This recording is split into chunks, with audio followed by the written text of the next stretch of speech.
Hello and welcome to this week's episode of Exceptional Stories and the People Who Live Them.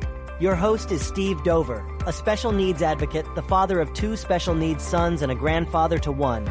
This is a faith-based, in-depth conversation-style podcast with and for parents of special needs children. Each episode will feature parents of special needs kids who are making a difference.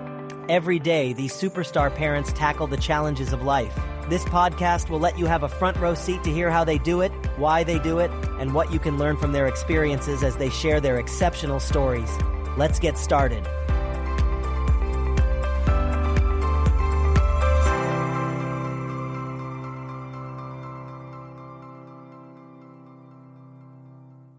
Hey everyone, I want to take just a moment to express my deep appreciation for your continued support and engagement with the Exceptional Stories podcast. Your feedback means the world to us.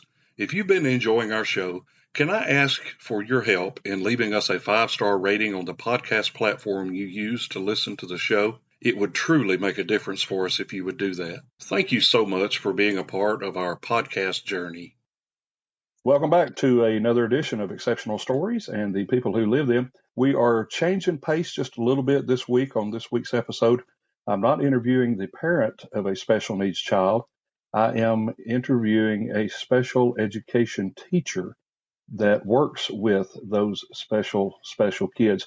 She has over 17 years of experience in that field. She has worked with children ages 3 to 22 with multiple disabilities. She currently is employed as a teacher of the visually impaired and orientation and a mobility specialist. And my special guest today is Leanne Pritchett. Leanne, so glad to have you on here. Glad you made it. Hi, thank you. Happy to be here.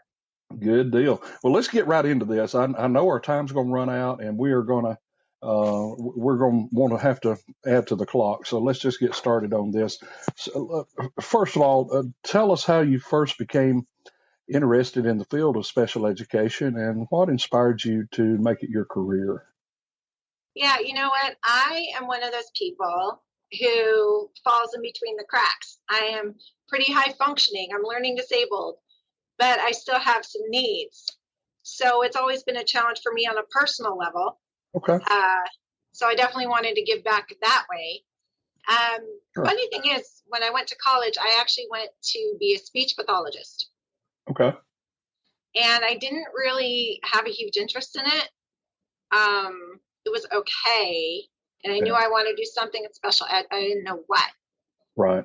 So I started at the bottom. I started as a special needs instructional assistant and worked my way up the ladder. Okay. And in 2015, I went back to grad school.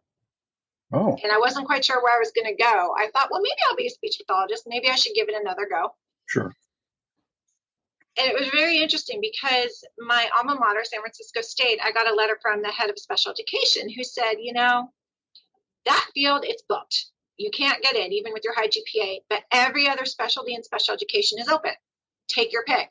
Mm-hmm. And I went, wow, okay. And I met with the head of the vision department, visual needs. And I was like, wow, this is really, really cool. So that's in 2015 is when I started specializing in visual impairment, but I've been doing it since 2006. Okay. And what does that entail? What types of children are you working with, and what are their challenges at this point? Yes.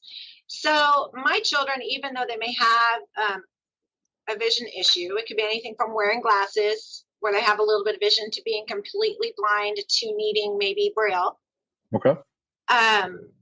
That's something along those lines. That's the teacher of the visually impaired part, making sure they have access to their curriculum. Mm-hmm. It could be, I have examples because I'm at work. There you go. Like bigger print with color or Braille, something along those lines, right? Okay. Along with the orientation mobility part, which deals with life skills. Does someone want to go shopping? Do they need to know how to get around a grocery store? Do we need to make a map that they can feel in order to know where they're going? And money identification and life skills, huge life skills. Yeah. My wife and I are the parents of 2 special needs children, and The older one was able to get some of those life skills at a resident facility that he was at for a little while, and it's amazing.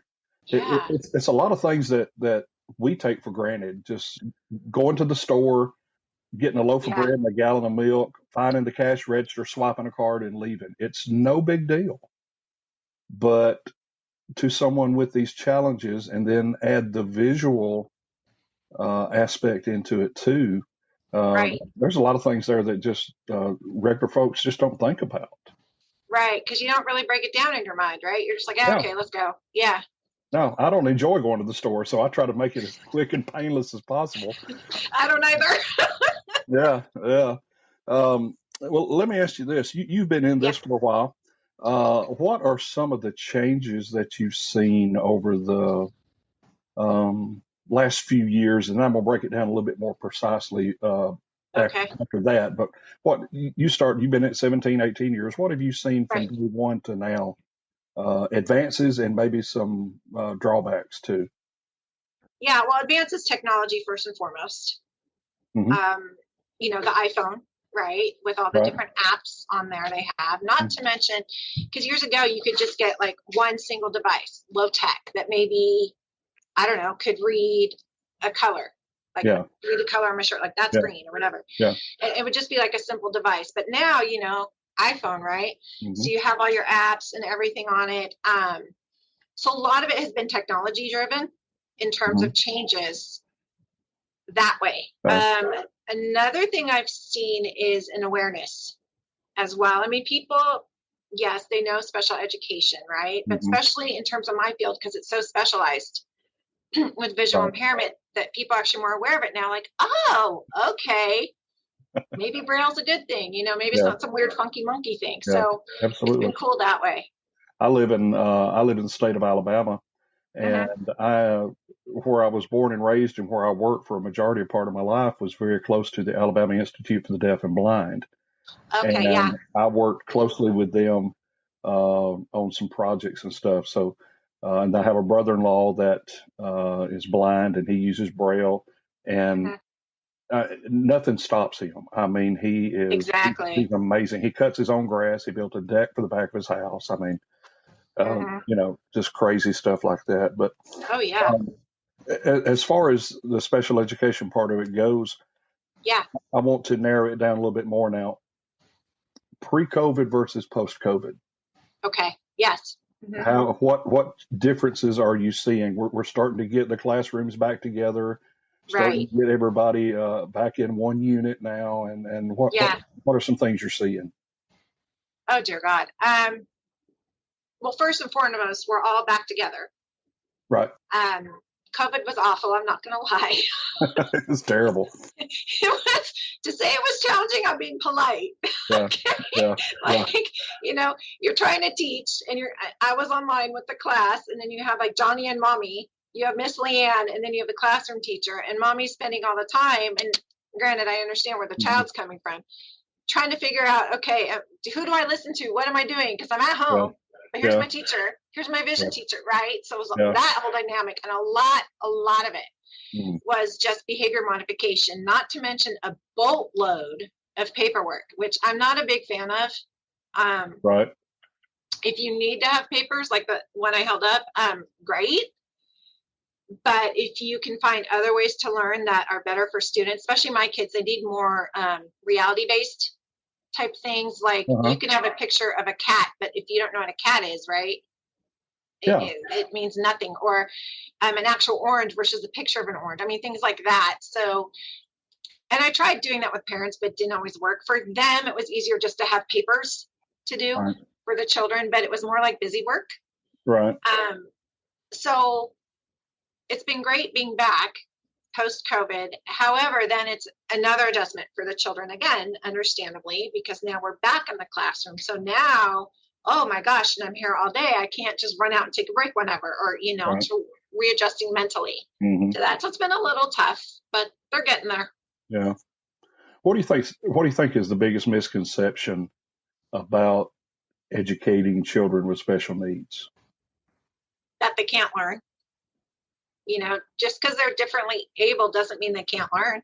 I mean, they may have to go about it differently, but so what? Yeah.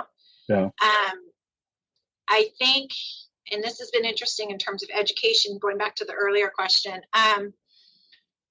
people are finally realizing, you know what, one size does not fit all. And, if you can find the hook, if the child's into Pokemon and that's the only way they're going to learn, then so what? Make a lesson based on it. And if they're going to learn and you hook them in, then you can move on to other things. It doesn't always have to be, oh, this is what they said I have to teach them and stick to it, So I think that's been great. Do stereotypes figure into that? Yes, a little bit. Do they? Not as much. Back to earlier question too, back in the day, I think there was more stereotypes like, oh, you're diagnosed with autism, so you must be stupid. You must be this. You can't clean yourself, or just like people thinking certain things. But I think not that I'm always the biggest fan of social media, but with social media attention too, I think people are realizing things a bit more and more open-minded a bit. More awareness now. Yeah. I've shared the story on another podcast. When I was growing up in the 70s, we moved to a new neighborhood, and there was a gentleman in that neighborhood that lived 3 doors up from us, that he was the first person I ever remember knowing that had Down syndrome. Oh, wow. Okay. He looked different. He acted different. Yeah. He was about 25 years older than me. So, I was 10, 12 years old. But that the era and the stigma that went with that, back in that time frame, I mean, that one, I didn't know what it was. Two, I was told, don't mess with him because he doesn't know his own strength. That was the mentality then. Yeah. And it took me a long time to appreciate those different special people, because the era that I grew up in, they were the butt of the jokes. They were, they were cast away, and then, just all kind of things like that. So I think you're right with inclusion being more prevalent now. Yes. People's, we know more, our doctors and scientists and everybody, they know more now. So they can develop ways to advance education, medicine, and all that stuff. Exactly. One thing I wanted to ask you, there was an article in the July 2023 issue of Education Week, and it reported that the number of students in special education went from 3.6 million in 1976 to 77, that area that I was talking about, to almost 7.3 million in 21-22. And special education students now make up 15% of K through 12 students across the country. Have you seen an increase over the last few years of the amount of kids that are coming into the special education system? Stay with us. We'll be right back. Hey, Exceptional Stories family. We've got something very exciting to share. We want to put the spotlight on you. If you're a special needs parent or caregiver, we want to hear your questions for an upcoming Q&A episode. Send in your questions via email to exceptionalstoriespodcast@gmail.com or leave us a 90-second voice message at speakpipe.com/exceptionalstoriespodcast. We're diving deep into the most common pain points faced by special needs parents, and your input will shape this crucial conversation. I can't wait to hear from you. Let's make this Q&A episode truly exceptional. I don't know necessarily if it's an increase in terms of diagnosis. And again, I'm an educator. I can't diagnose, but that comes from the doctor. Sure. But I think, and again, going to social media, I think there's been more of an awareness, and people, including teachers, are more alert now. So if they notice something that's a red flag to them, they make sure the child is seen. Even if they don't qualify, a lot of them are definitely making sure these children are being seen and understood in terms of their learning needs. So I have seen an increase in assessments and awareness which I think has led to an increase in terms of how many kids are in special education now. Okay. And two, from that era, from the mid 70s to now, we've had federal action taken with IDEA and IEPs and 504 and all that, to go out and find these children and put them into the system and make the system available to them. So I think that's kind of contributed to it too. It has, yes. Yeah, definitely. Let me ask you a question here that draws from your years in the classroom. I'm sure you've encountered various challenges in your career. Tell us about how you have approached and overcome one of your most significant teaching challenges. Oh gosh, there's been so many. Okay. I'll do a current one.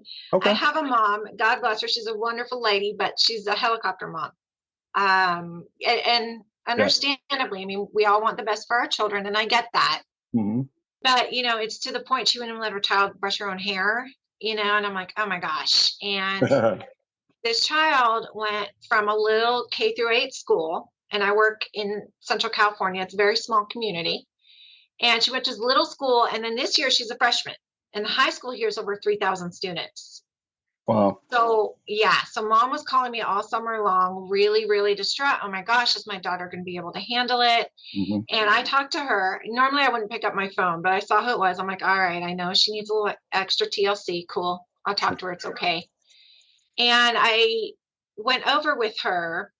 I addressed her concerns, and I let her know. I said, remember, we went over with your daughter and we made special maps. And actually last spring, I took her daughter during our lesson time to the high school.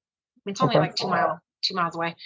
And we walked around before and gave her daughter a sense of the school before she even got there. So that was good, and it appeased mom's mind. And then before school started, I met with mom again and the daughter, and we had the daughter's schedule, and we walked all around the school for about 2.5 hours, really got a lay of the land. And I check in with mom all the time, but especially with helicopter parents, because I know their intent is good. So I try to address the issues, but what I do too is sometimes I try to divert their attention, not so much just on their child, but I'm like, oh gosh, let's say they're really good at fundraising or they're good at arts and crafts. I might suggest they be in a PTA or something like that, where they're still involved in the school, but not necessarily hyper-focused on the child. So that way the child has a chance to learn and grow as well. Right. And it both gives them a little breathing room. So that's just one of the things I've dealt with lately. Yeah. Okay. All right. Well, yeah, I've known helicopter parents, and I've probably been one at one point or another in my life. Yeah. But sometimes you have to be. Yeah. And a lot of times it's not meant to be anything bad, but it's, we have some friends of ours that their 4-year-old son just started pre-K. And he has a very rare skin disorder. Oh boy! To the point to where clothes will cause blisters, socks, and all that stuff. So him going off to school and being away from mom, who has been number one caregiver since the day he was born, was a huge step for them. I bet, yeah. But he's in an awesome school. He has an awesome teacher. They get some public funds. I can't remember what they said it was. But they have a reduced class size, so there's more. Oh, good. There's fewer pupils per instructor in that class, and the teacher's good about sending her pictures throughout the day of him on the playground or doing dance time, and stuff like that. Yeah. And not to say she's a helicopter parent, but she had that anxiety over him going away. Yeah. And her not being in control of that. And that is I think that's a huge issue for parents. Yes. To relinquish that control to maybe somebody they just met. I don't care how nice you are, how pretty you are, how well you decorate your classroom. That is a huge thing, letting go of that control and letting someone else step in.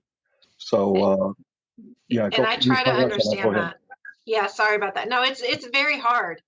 And that, and I've been fortunate to do this for so long where I can take a step back and realize it's not personal. This is their part of them that they are being kind enough to trust me with.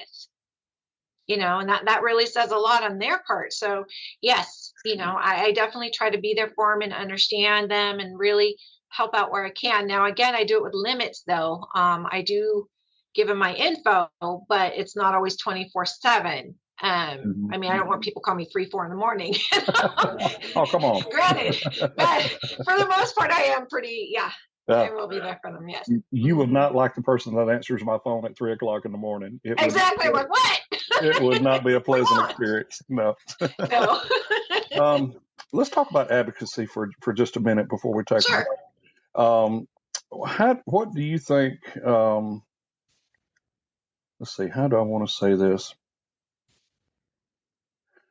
In your experience, what role does advocacy play in supporting students with special needs, and how can educators effectively advocate for their kids? Make sure it's an ongoing process, all the time. It's a tricky slope because I am a part of an individualized education plan team for many of my students because they have more than one provider. Right. Some of our kids, a lot of my kids are multiply disabled. So they may have cerebral palsy along with a visual issue, along with et cetera, et cetera. So I have to make sure when someone suggests something for them to access the curriculum, how about Johnny, let's say, hit a switch or touch a switch. And I'll be like, oh gosh. And then I will always say, remember his arm, or, but I have to make sure I say it in a way that's not disrespectful to the other people on the team. Okay. And make sure they understand that I also have an open door and I'm willing to listen and work as a team. It is a constant effort. Never be like, I am not afraid to speak up, but I make sure I do it in a kind manner. So the message I'm sending is received and people don't go, oh gosh, Miss Leanne, oh, no way. Because it's about the student, not me. Right. And I have to make sure I give my best and I'm the kindest I can possibly be. In the best way I know how, but I do need to be firm too. Again, like if they suggest something, I'm like, well, I don't know how realistic that is with their visual, what's going on with their vision. Oh, okay, Leanne, let's try this. So it's a constant effort and it's very necessary all the time. I would think it would be very easy to get tunnel vision as an educator and only think of what you need to accomplish with this child and not the other 4 or 5 people sitting at the table. Yes. That have goals as well. And how do we best mesh all of this together and do what's best for Johnny at this point in his life? Yes. It's interesting. That's a great question. I have found that when you do group activities, right? Like let's say Johnny he has a speech goal. First, let's just go to speech for a second. And he has like the letter R, which is the most common misarticulated sound. I'm also a speech therapy assistant, so I'm going there too. Don't grade me. I'm from Alabama, okay? No. It's all cool. I'm Canadian American, so don't worry, man. My accent comes and goes. I understand. All of a sudden, I'll say sorry, and people go, "Oh," I'm like, "Yeah." So I have found the best way to do something like that, believe it or not, is through games. Now, educational type games or something where everyone is involved. It's really no pressure on the students.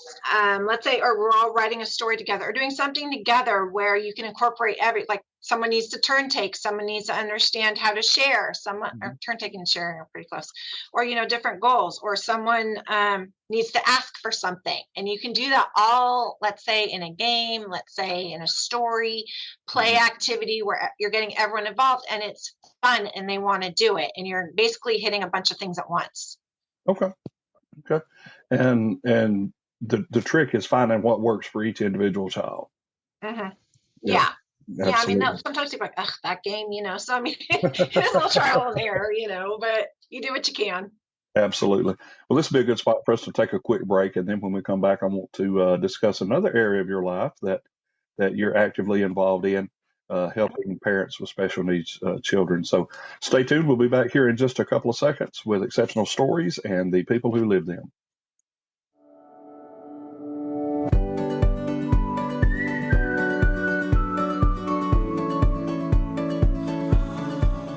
We hope you are enjoying this week's episode of Exceptional Stories and the people who live them. If you would like to support our podcast to help it improve and be heard around the world, we have created a way you can do just that. Go to the podcast website at exceptionalstoriespodcast.com and click the support button on the homepage. For as little as $3 per month, you can help keep this podcast available. There will be no pressure, and you can stop anytime you choose. So go to the show website now, exceptionalstoriespodcast.com, and click the support button now to help. We look forward to hearing from you soon. All right, we're back with my guest today, Leanne Pritchett. She is a special education professional from the state of California. We've discussed some things that she has accomplished. It's some things she has done over the years working in special education. But there is something sort of connected to that, but not connected to that you're involved in that really tripped a switch with me, as far as I had never thought of that or the importance of that. And that is you're involved with providing respite care for special needs parents. First of all, what in the world is that? And second, why is it so important?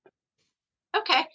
I love this question. Thank you. No, I do. It's great because, so respite care is when the parent gets a break or parent or caregiver gets a break from the child.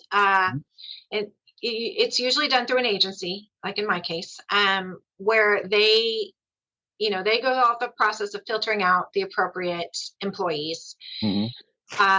And so in my case, I give care to a little girl, a 9-year-old autistic girl, coolest little kid, for about 5 hours. And mom, at that time, it's mom time. She can shop, she can, whatever she wants to do. She can stare at the stars, whatever. But it's really great. And it's so, so important. Your mental health and your self-care are very, very important. As much and as phenomenal a job as these parents do, if you can't take care of yourself and your personal mental health, you're not going to be good to anybody, straight up. Right. You really, really need to take care of you. So respite care is a break for the parents. They want to go to a movie for a couple hours, whatever. It's your time. Enjoy it. That is so needed. And our youngest son, special needs son, he passed away in 2015, but he had several hospital stays over the course of his 13 years. And a 2 to 3 week hospital stay is serious. I mean, it will just basically suck the life out of the caregiver. But on the other hand, my wife was the full-time caregiver for our son. I worked a full-time job and traveled doing other things. So she was stuck in the house a lot. Oh, wow. And here I am going out, packing a bag, leaving out on a Friday, coming in on a Sunday night, going to work during the week. I can go to, I can do pretty much whatever I wanted to. And she's stuck there at the house. And that was when I realized that it's okay to not be okay, but it's okay to need a break. Amen. Yes. It's okay to step away. It doesn't mean you love Johnny any less. No. It doesn't mean that you're abusing him or depriving him of anything.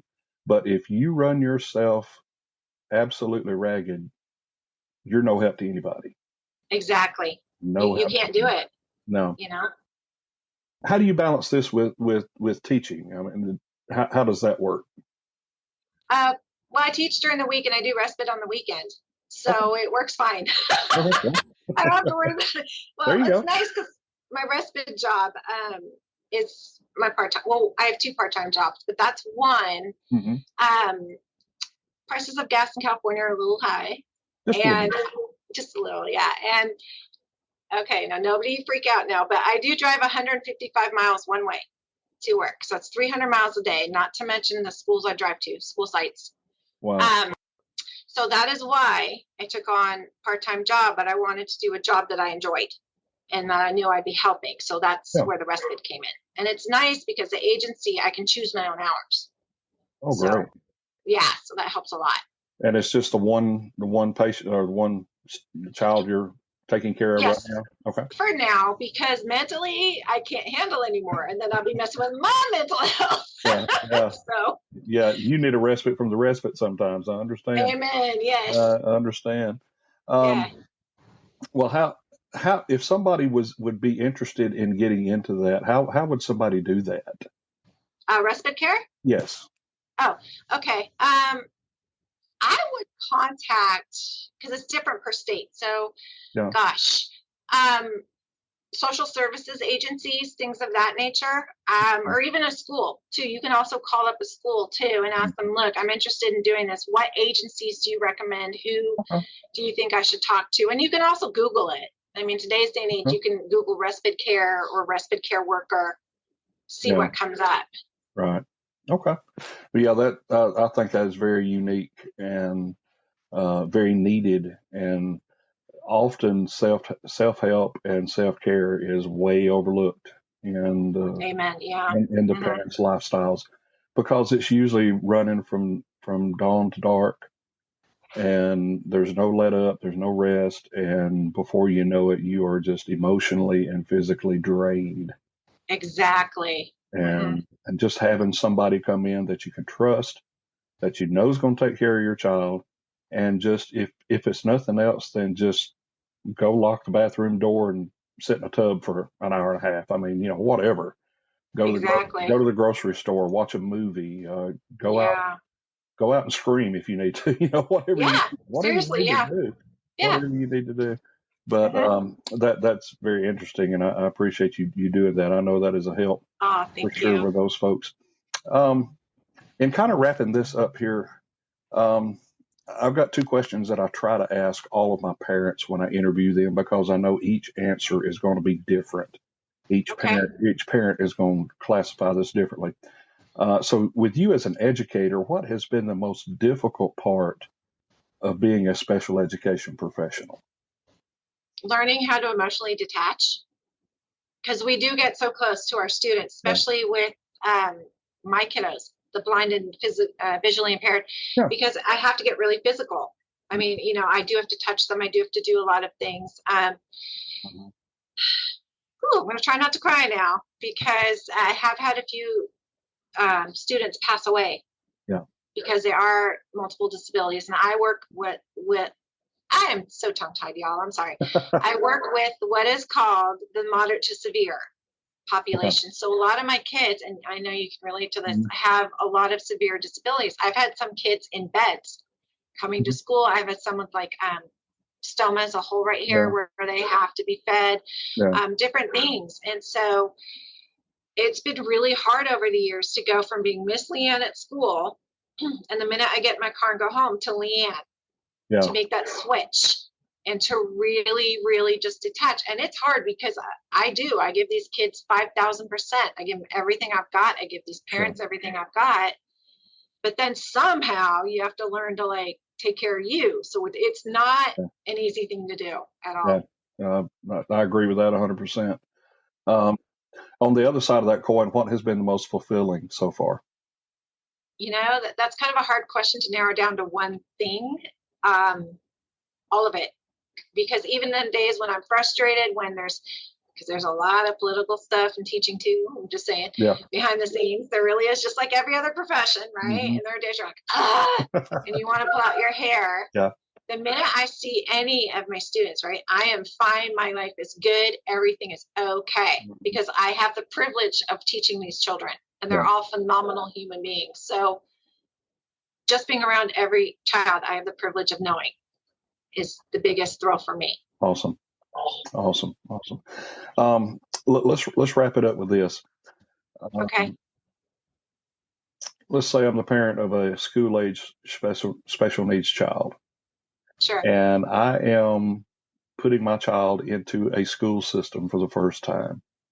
Okay. What are some very important things that I need to remember going into that to make that process a little bit more palatable?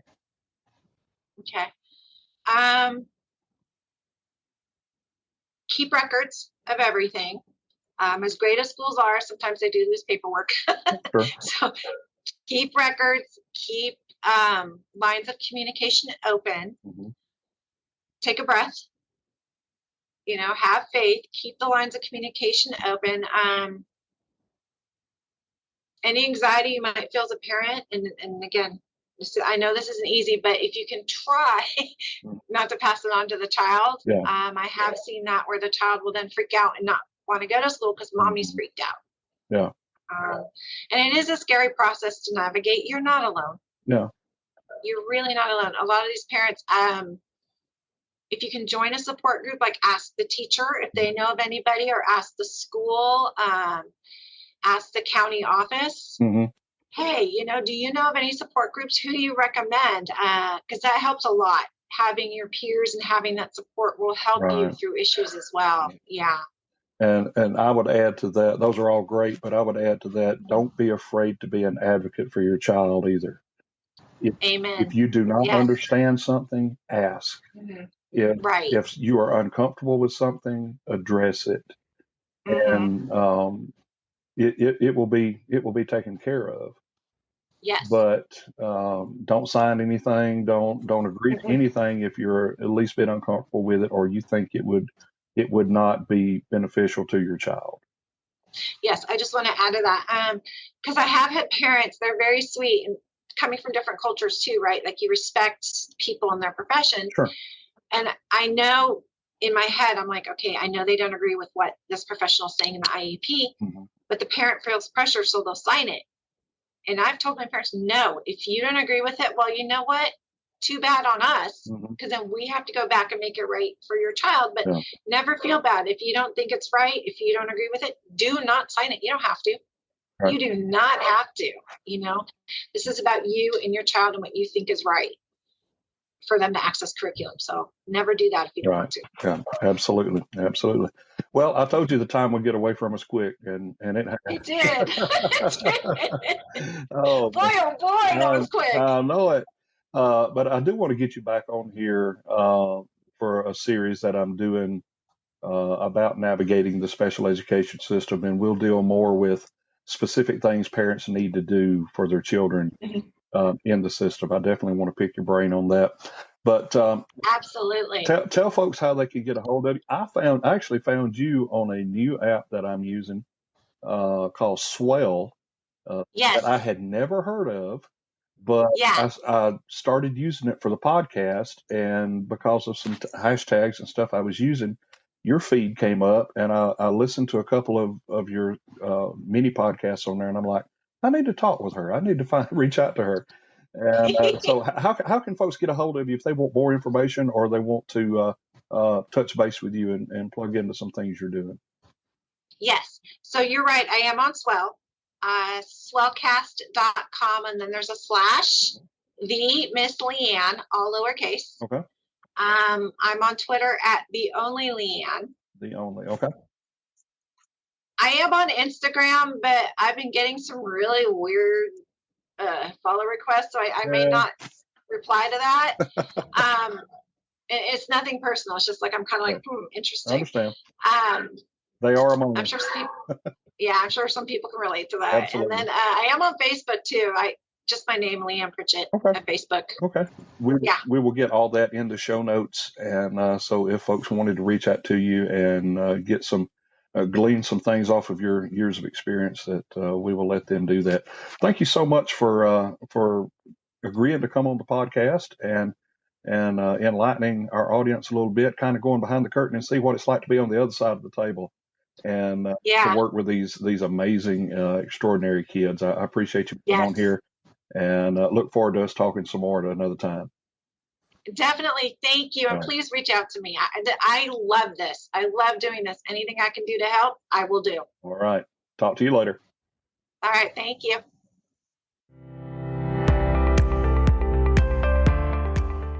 Hey, before we go, I want to thank you so much for tuning into this week's episode. If you're the parent of a special needs child and wish to share your story with us, or you know someone we should talk with on the show, send an email to exceptionalstoriespodcast@gmail.com. I also want to invite you to follow us on our social media pages. You can find us on both Facebook and Instagram at Exceptional Stories Podcast. And lastly, if you found this podcast informative and you would like to keep it going, I encourage you to go to our website at www.exceptionalstoriespodcast.com and click on the support button on our homepage. Join us next week as we share another exceptional story.